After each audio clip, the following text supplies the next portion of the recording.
Hi class, in these chapters 9 and the following one, this is pretty much the playbook for any marketing executive whose job is to look at the advertising schedule, booking TV, advertising, magazines, you name it, all of the traditional stuff. So this is useful in terms of it just sets down some basic ground rules, the terminology, and gets you to think about, all right, how many times does someone need to see an advertisement before they remember it? You've got brand recall, aided recall. How many times do I need to see that Mazda has a sale on their cars at the moment? How many times do I need to see that there are new type of tacos being made? There's a new type of A2 milk or what have you.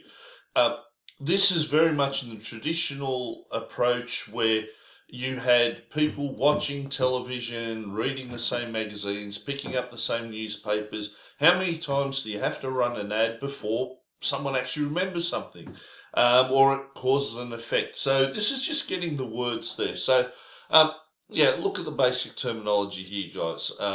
Primary, secondary media types. In other words, which is your main one where you're spending your main dollars? What's the reach pattern? What's the effective frequency? Media vehicles. This is just a language, if you're working in an advertising agency or booking a marketing campaign, this is your language. This is your jargon. How long do you want to run it? How many dollars do you have? What do you expect to happen?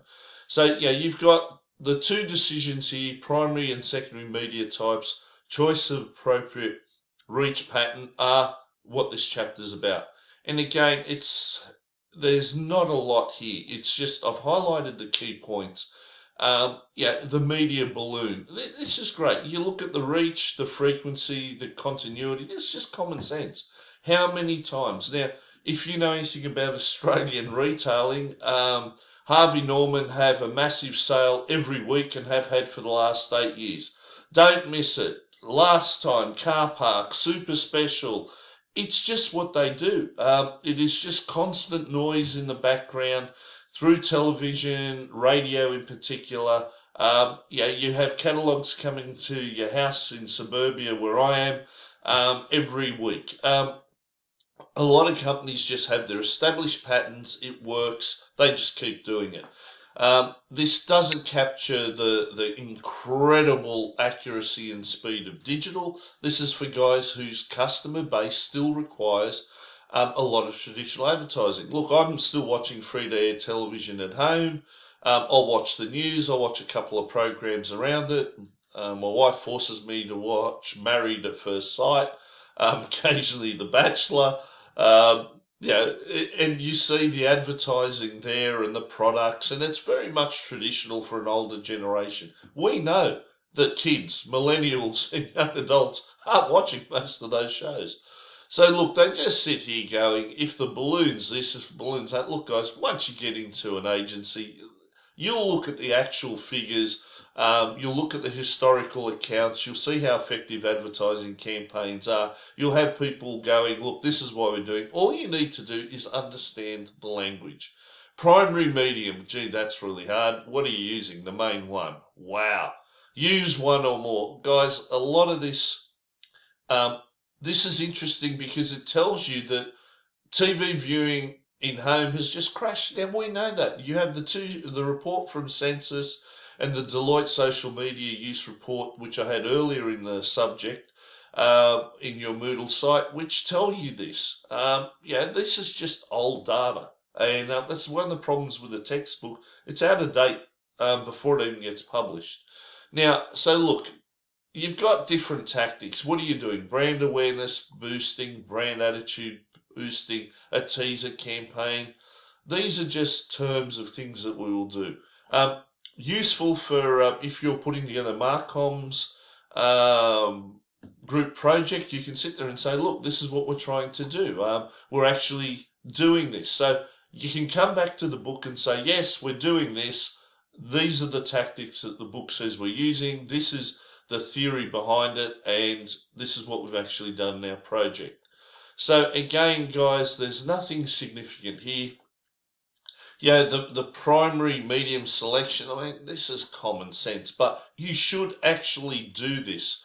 What are we looking at? Low involvement information, low involvement. I would expect to see this in your marketing plans.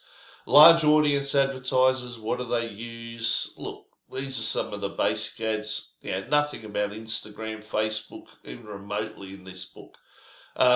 Cinema advertising, if you've been to the cinema, it's not bad. They've got some good stuff there, but I know that I make a point to avoid all of the cinema advertising and get there just before it starts. So again, they've looked at the message carrying capacity. They're just trying to give you here what some of the options are. Pay TV. It's just a playbook that you should look at and say, okay, if my target market are people who actually watch television, let's see, for brand recognition, this is what I do.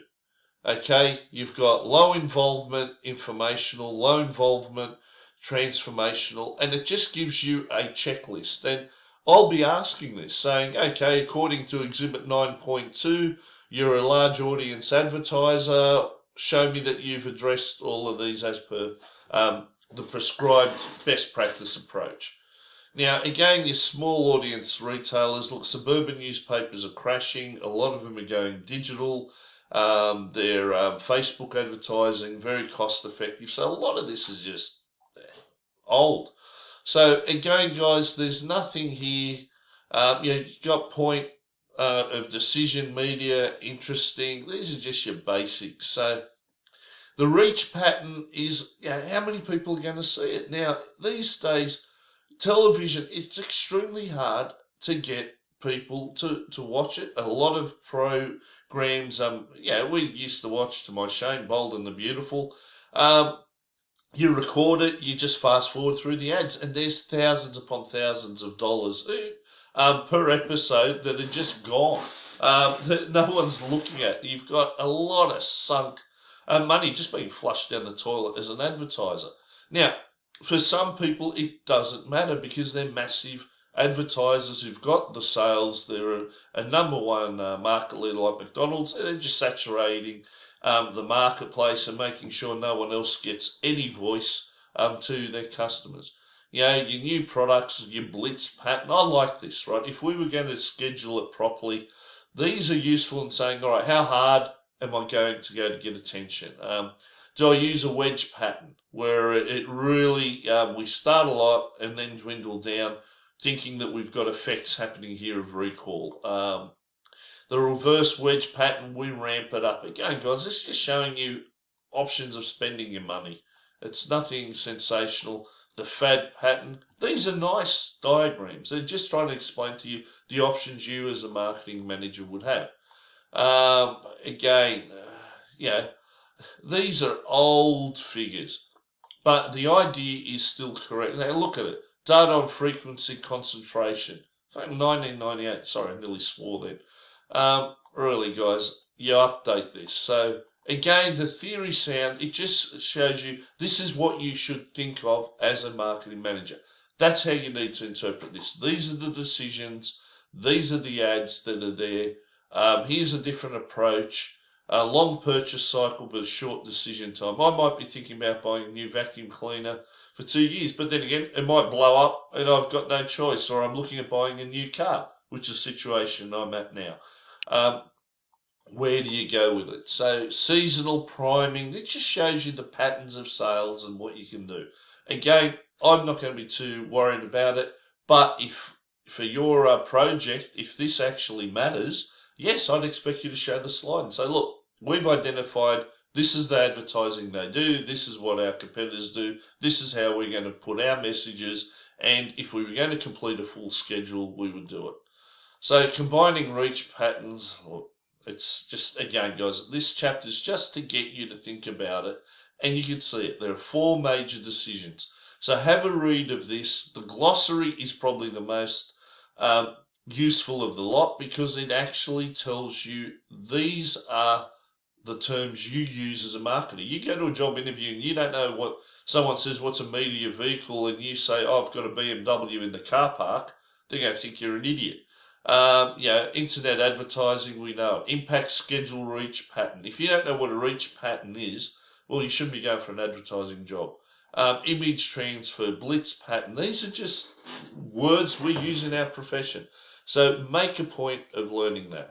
And you can see, again, all I'm focusing on is you understanding that this chapter and this book is designed to help you if you're in a major company with massive revenues and or dealing with agencies, so you can make a better decision in choosing and interacting with your agency.